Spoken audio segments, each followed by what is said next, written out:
Alhamdulillah, alhamdulillahilladzi zadal imana lil mu'minina tilawatil Qur'an. Asyhadu an la ilaha illallahur rahimur rahman wa asyhadu anna sayyidina wa habibina Muhammadan abduhu wa rasuluhu kamilul insan. Allahumma sholli wa sallim wa barik ala sayyidina Muhammadin wa ala alihi wa ashabihi ajma'in. Amma ba'd, fa ya ayyuhal muslimun ittaqullaha haqqa tuqatih wa la tamutunna illa wa antum muslimun. Qala Allah ta'ala fil Qur'anil azim. A'udzu billahi minasy syaithanir rajim. Bismillahirrahmanirrahim. Innamal mu'minuna alladzina idza dzukirallahu wajilat qulubuhum wa idza tuliyat 'alaihim ayatuhu zadatuhum imanan wa 'ala rabbihim yatawakkalun. Hadirin jamaah salat Jumat, hafizakumullah. Segala puji bagi Allah Subhanahu wa taala, pemilik segala hikmah yang dengan kalamnya menghadirkan cahaya di kegelapan, ibarat mencari yang menerangi hamparan alam. Dialah yang menurunkan Al-Quran sebagai peta jalan menuju kebahagiaan sejati. Kita bersaksi bahwa tiada Tuhan selain Allah, dan kita bersaksi bahwa Muhammad Sallallahu Alaihi Wasallam adalah utusannya, pembawa lentera yang tidak pernah redup hingga akhir zaman. Salawat dan salam senantiasa kita haturkan kepada Nabi Muhammad Sallallahu Alaihi Wasallam dengan perjuangannya menjadikan Al-Quran sebagai penjaga akidah, pembimbing akhlak, dan mengatur seluruh sendi kehidupan. Mari kita teguhkan hati dan langkah menjadikan Al-Quran sebagai tali penghubung dengan Allah, pedoman yang tidak pernah salah demi terbentuknya pribadi muslim yang kafah, utuh dalam iman, ilmu, dan amal. Dalam surat Al-Jumu'ah ayat 2, Allah Subhanahu wa taala berfirman, Bismillahirrahmanirrahim. Huwallazi ba'atsa fil ummiyina rasulan minhum yatlu 'alaihim ayatihi wa yuzakkihim wa yu'allimuhumul kitaba wal hikmah wa in kanu min qablu lafi dhalalin mubin. Artinya, dialah yang mengutus seorang rasul Nabi Muhammad kepada kaum yang buruk, buta huruf dari kalangan mereka sendiri, yang membacakan kepada mereka ayat-ayatnya, mensucikan jiwa mereka, serta mengajarkan kepada mereka kitab atau Al-Quran dan hikmah atau sunnah. Meskipun sebelumnya mereka benar-benar dalam kesesatan yang nyata. Hadirin salat Jumat rahimakumullah, salah satu ibadah yang sangat besar efek positifnya untuk peningkatan kualitas penghambaan diri kepada Allah Subhanahu wa taala adalah sholat. Dalam sholat terdapat gerakan-gerakan indah dan bacaan-bacaan sakral yang demikian menyentuh ke dalam qalbu bagi yang menghayati maknanya. Di antara bacaan tersebut dalam membaca Al-Quran dalam setiap rakaat, seperti surat Al-Fatihah dan surat-surat yang lain setelahnya. Kalau kita mau merenunginya, sungguh bacaan Al-Quran dalam sholat tersebut, baik sholat wajib maupun sholat sunnah, ternyata memiliki manfaat dan hikmah yang sangat dahsyat terkandung di dalamnya. Paling tidak ada 4 manfaat yang akan diperoleh, yaitu satu, menambah rasa iman di dalam dada; dua, mengobati segala macam penyakit hati; tiga, mendapatkan berkah; empat, mendapatkan syafaat pada hari kiamat. Ma'asyiral muslimin hafizakumullah, Idul Fitri berlalu, kurang lebih 7 atau 8 hari meninggalkan kita. Namun masih terasa hangat semangat dan kemenangan bagi mereka yang melaksanakan ibadah puasa selama 1 bulan penuh.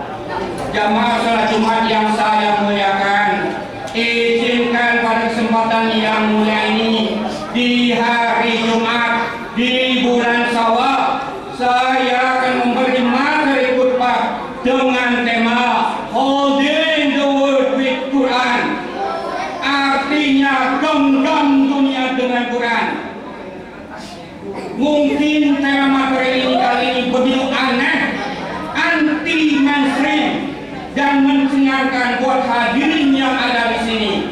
Apa benar menggenggam dunia, meraih kemenangan, meraih kejayaan, membeli barang atau memiliki sesuatu, ingin pergi ke tanah suci dengan Quran, bukan pakai duit, pakai skill kita, pakai kepintaran kita, pakai relasi kita, pakai bos kita.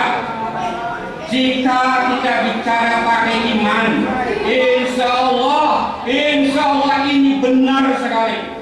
Allah berfirman dalam Quran surat Al-Isra ayat 82. Bismillahirrahmanirrahim. Wa nunazzilu minal Qur'ani ma huwa shifaa'un wa rahmatun lil mu'minin wa la tazidu adh-dhalimina illa khasara. Artinya, dan kami turunkan Al-Quran, suatu yang menjadi penawar dan rahmat bagi orang-orang yang beriman. Dan Al-Quran itu tidaklah menambah kepada orang-orang yang zalim selain kerugian. Ayat di atas sangatlah berbeda sekali dengan kehidupan masyarakat kita saat ini. Ingin sesuatu pakai duit, ingin kerja harus ada ordal, orang dalam plus uang pelicinnya. Apa-apa cari solusi, bukan mencari yang punya solusi, yaitu Allah lewat Qur'annya. Maka pantaslah jika saat ini masyarakat kita disebut masyarakat yang konsumeris. Artinya apa-apa saja pengen dibeli, dari benda yang besar sampai yang kecil, pakai duit tanpa memikirkan apa manfaatnya dan bagaimana mendapatkannya, cash atau kredit. Apalagi di zaman kemajuan teknologi IT saat ini, hampir semua menjadi mudah bagi manusia. Mau suatu barang tinggal pesan via web atau media sosial, maka barang itu segera tiba di tempat kita. Sungguh era kemajuan yang luar biasa. Ada merek mobil baru nih, kita langsung beli. Ada HP, gadget, iPhone baru langsung kepikiran, ingin membelinya dan mendapatkannya. Inilah fenomena yang ada di masyarakat kita, dan inilah salah satu permasalahan yang melilit kita dari dulu sampai sekarang. Mengapa terjadi di masyarakat kita? Jawabannya, kita miskin dalam segala hal. Kemiskinan ada di mana-mana, baik di kota maupun di pedesaan, termasuk di daerah juga ada. Di Indonesia maupun di luar negeri, kemiskinan merupakan suatu penyakit. Mengapa kita miskin? Miskin ilmu agama, miskin pengetahuan umum, miskin harta benda, termasuk miskin berdoa. Jawabannya adalah kita banyak meninggalkan Allah dan Rasulnya. Sadar mendengarkan panggilan Allah ketika azan dikumandangkan. Entar Allah saya lagi ada tamu, entar Allah saya banyak pembeli, entar Allah saya lagi istirahat, entar Allah saya lagi tanggung dan sebagainya. Begitupun juga sudah banyak kita meninggalkan amalan-amalan sunnah seperti sholat sunnah qobliyah, ba'diyah, sholat duha, sholat tahajud, dan termasuk kita sudah lama tidak membaca Quran. Budaya kita membaca Quran yang di surat Yasin hanya di bulan Sya'ban saja, dan di hari Jumat saja. Membaca Quran di bulan Ramadan secara berberan. Itu pun tidak banyak membaca Quran di bulan Ramadan. Masih bisa dihitung dengan jari, baik yang ada di masjid maupun di musola. Dan yang paling memperhatikan, yang memprihatinkan fenomena saat ini adalah peran Al-Quran kalah sama setan gepeng bin Hafid. Mengapa mereka tidak membaca Quran? Alasannya apakah sibuk? Tidak baca Quran. Dan yang paling unik mengucapkan goodbye Ramadan, alias tidak membaca Quran lagi. Inilah yang dilakukan kita setiap hari, setiap minggu, setiap tahun. Apa yang terjadi pada generasi kita yang akan datang? Pantas kalau tidak kalah dalam segala hal antara Indonesia dengan negara-negara lain. Negara lain saja yang tidak punya Allah hebat, jaya, kaya. Mengapa kita yang punya Allah malah mundur alias jatuh tersungkur? Untuk menenangkan, menyamakan, mereka harusnya bukan dengan cara mesin dunia, tapi kita harus memakai mesinnya Allah. Allah mengingatkan kita dalam Quran surat Al-Baqarah ayat 214. Bismillahirrahmanirrahim. Matsatuhumul ba'sa wad dharra. Artinya mereka ditimpa kemelaratan dan penderitaan. Obat yang paling tepat mengatasi kemiskinan salah satunya adalah Quran. Why Quran is the solution. Mengapa Quran sebagai solusinya? Karena di dalam Al-Quran Allah akan menjamin rezeki pada orang-orang yang beriman. Allah Subhanahu wa taala mengingatkan dan menyebut kita dalam surat Toha ayat 124, ayat 126. Surat Toha ayat 124. Bismillahirrahmanirrahim. Wa man a'rada an dzikri fa inna lahu ma'isatan dhanka wa nahsyuruhu yaumal qiyamati a'ma. Artinya, dan barang siapa berpaling dari peringatanku, maka sungguh dia akan menjalani kehidupan yang sangat sempit, dan kami akan mengumpulkan pada hari kiamat dalam keadaan buta.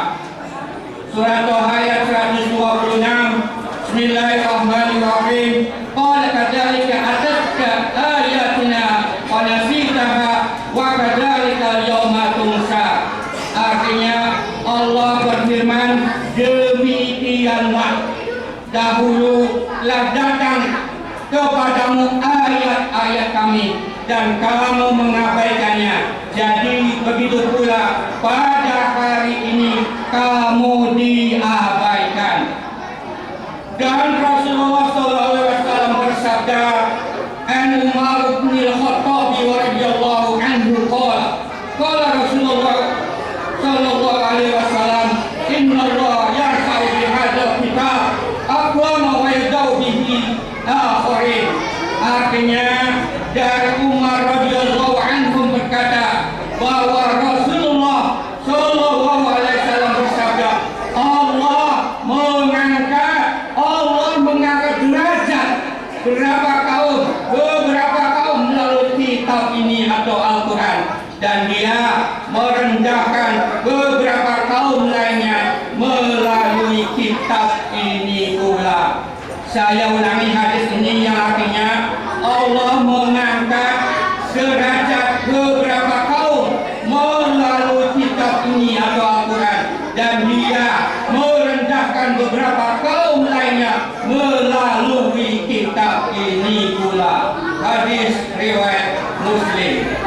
Berdasarkan Quran dan hadis di atas, bisa disimpulkan bahwa kalau kita tidak pegang, ngopenin, belain baca Quran setiap harinya, maka akan berdampak pada kehidupan kita sehari-hari, seperti disempitkan rezekinya atau direndahkan derajat kita serendah-rendahnya, atau kita dapat predikat miskin forever. Emangnya enak jadi orang miskin? Marilah pada kesempatan yang agung dan mulia ini, di hari Jumat, kita harus selalu belajar dan baca Quran setiap harinya. Karena kalau tidak pegang, ngopenin, membaca Quran bahkan sehari pun, berarti kita putus dari rahmat Allah. Hadirin jamaah salat Jumat yang dirindukan surga ya Allah, ketika khotib masih remaja, teringat pesan guru atau ustaz saya yang mengatakan, baca Quran Usman, amalkan Quran Usman, opening Quran dan ajarkan Quran. Insya Allah kamu tidak akan yang namanya kemelaratan, kemiskinan. Begitupun orang tua saya berpesan, baca Quran setiap hari. Insya Allah kamu akan hidup enak dan senang. Waktu itu saya sempat berpikir, atau rugi, atau ragu, benar nih guru dengan pegang Quran hidup saya sehat. Benar nih guru dengan baca Quran hidup saya akan enak. Benar nih guru dengan opening Quran hidup saya akan jadi orang kaya. Benar nih guru dengan murojaah Quran hidup saya akan terkenal. Benar nih guru dengan ngamalin Quran hidup saya akan jaya. Pertanyaan itu, alhamdulillah terbukti sampai saya berada di tempat yang mulia ini. Hadirin salat Jumat yang dimuliakan Allah, berikut ada satu kisah orang yang ngamalin Quran menjadi orang hebat, kaya jaya dengan membaca Quran saja. Inilah yang disebut genggam dunia pakai Quran. Kisahnya adalah sebagai berikut. Ada satu keluarga yang berjumlah 7 orang. Mereka hidup dalam kemiskinan dan keempat anaknya pemakai narkoba.